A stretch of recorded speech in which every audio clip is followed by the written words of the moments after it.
Guys good morning, আমি পায়েল। আমার চ্যানেলে জানাই সবাইকে স্বাগতম। আশা করি সবাই ভালো আছো। হ্যাঁ, আমিও খুব ভালো আছি।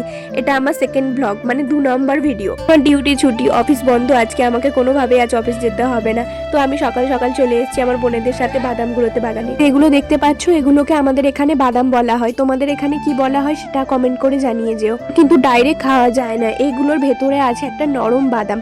এর ওপরে কিন্তু একটা শক্ত আস্তরণ খোলা আছে, যেটা হচ্ছে শুকনো করার পর আমাদেরকে হাতুড়ি বা নোড়া দিয়ে ভাঙতে হয়, তারপরে সেই বাদামটা বেরিয়ে আসে। এতে কিন্তু প্রচুর পরিমাণে বাদাম পড়ে থাকে। তো তোমরা দেখতেই পাচ্ছ কতগুলো বাদাম পড়ে আছে।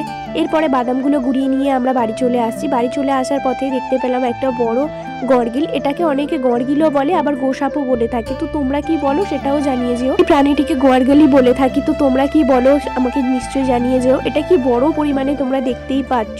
ও আমাকে দেখে এখনো ভয় পাচ্ছে না, যেহেতু আমাদের বাড়ির সামনেই থাকে ওই জন্য আমাদের দিকে ভয় পাচ্ছে না। ওখানে আমার মা মাছের কাঁটা ফেলেছিল, তো ও সেই জন্য এই মাছের কাঁটাগুলো খেতে এসেছিল। দেখতেই পাচ্ছ যে আমি বাগান থেকে যে বাদামগুলো গুড়িয়ে নিয়েছি, সেই বাদামগুলো এখন হাতুড়ি দিয়ে বাদামগুলো ভাঙছি।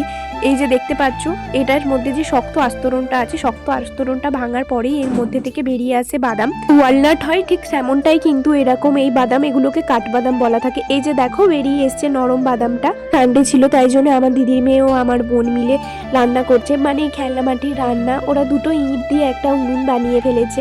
পুকুর থেকে এই গেঁড়িগুলো তুলে এনেছে। আমাদের বাড়ির সামনে যে পুকুরটা আমি তোমাদের একটু আগেই দেখাচ্ছিলাম, সেই পুকুরেই কিন্তু এই গেঁড়িগুলো পাওয়া যায়।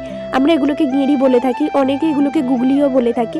এগুলোকে প্রথমে সেদ্ধ করে নিতে হয়, তারপরে এর ভেতরে যে নরম আস্তরণ, যেটা মাংস জাতীয় জিনিস আছে, সেটা বেরিয়ে আসে। উইন্টার পড়তে শুরু করে দিয়েছে, তাই জন্য খুব ঠান্ডা হাওয়া বইছিল, তাই জন্য এই উনুনটা ধরতেই চাইছিল না। অনেক কষ্টে উনুনটাকে ধরানো হয়েছে। তোমরা দেখতেই পাচ্ছ কতটা ধোঁয়া বের হচ্ছে। মেয়ে আর আমার বোন হচ্ছে উনুনটা কোনোভাবেই ধরাতে পারছিল না, তাই জন্য ওরা আমাকে ডেকেছিল উনুনটা ধরানোর জন্য। এরপরেই আমি চলে এসেছিলাম ভুট্টা পোড়াতে। আমার বাবা কাল রাতে হচ্ছে 4টে ভুট্টা এনেছিল, কাঁচা নিয়ে চলে এসেছিল, কারণ অনেকটা রাত হয়ে গেছিল। রাত হয়ে যাওয়ার কারণে আমার বাবা কাঁচা ভুট্টাগুলোই নিয়ে চলে এসেছিল, কারণ কোনো মতেই পোড়া ভুট্টা রাতে খাওয়া সম্ভব ছিল না। তাই জন্য আমি আজকে পোড়াতে বসেছি ভুট্টাগুলো। রান্না হয়ে গেছিল, রান্না হয়ে যাওয়ার পরে আঁচ কতটা গনগনে দেখতেই পাচ্ছ। সেই আঁচেতে আমি দিয়ে দিয়েছিলাম ভুট্টাগুলোকে।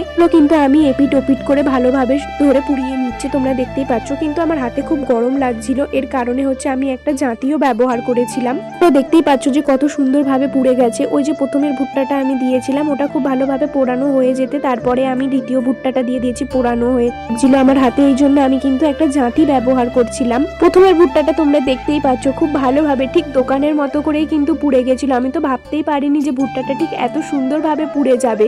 তোমরা দেখতে পাচ্ছ যে আমার বাবা আর আমার কাকার ছেলে ওরা চলে যাচ্ছে জল আনতে।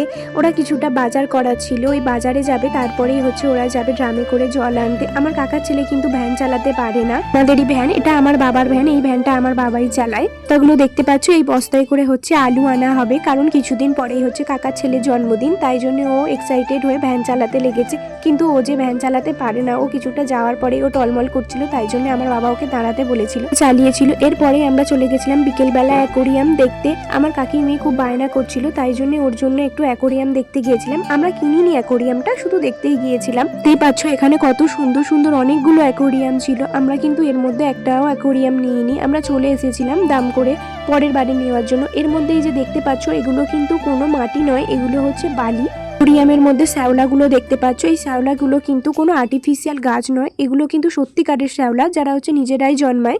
আস্তে আস্তে আমাদের অনেক রাত হয়ে গিয়েছিল। আমি বলেছিলাম যে আমার কাকির মেয়ের জন্য দেখতে যাব অ্যাকোরিয়াম।